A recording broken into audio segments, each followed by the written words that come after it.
السلام عليكم. تعالوا نحضروا مع بعض الزعلوك بنص كاس ديال الماء فقط اللي كنطيبوه في الكوكوط.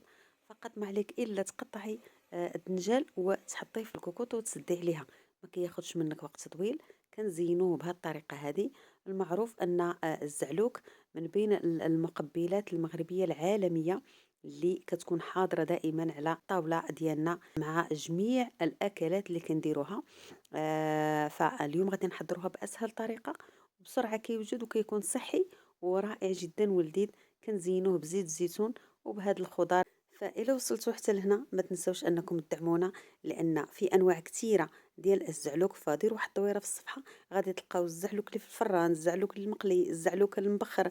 انواع كثيره ديال الطرق ديال الزعلوك، لانه مهم جدا كمقبله وكنعرفوا الفوائد ديال الباذنجان. فكنتمنى انكم تزورونا تدعمونا باللايكات ديالكم وبالتعاليق ديالكم، لانكم من الاسره ديالنا الكبيره.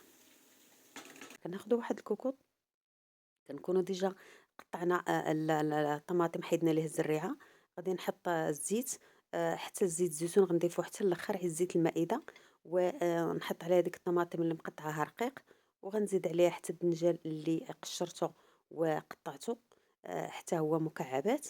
يعني ما كاينش شي حاجه اللي غادي نبقى نقلي، لا ما تقلي لا حتى شي حاجه، فقط كتبضعي عفوا المكونات. هنا غادي نضيف القزبر والمعدنوس، الثومه، الحامض مصير، شويه الهريسه حسب الرغبه. وكنضيف القزبر كارم، شويه فلفل اسود، البابريكا،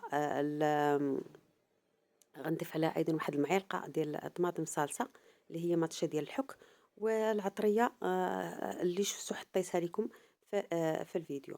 صافي غادي نحرك حتى يعني كنحاول نغطي جميع الخضر اللي كاينه بهذيك التتبيله باش تجيني بنينه. فقط هذا هو السر ديالها. نحركها مزيان، ومن بعد غادي نضيف عليها نص كاس ديال الماء، وغادي نسد الكوكوط. طبعا الملحه اساسيه، ونضيف عليها نص كاس الماء كيف ما قلت لكم، وغادي نسد الكوكوط ونحسب 10 ديال الدقائق فقط على نار مهيله. نحل الكوكوط كنلقى الزعلوك ديالي حاضر واجد.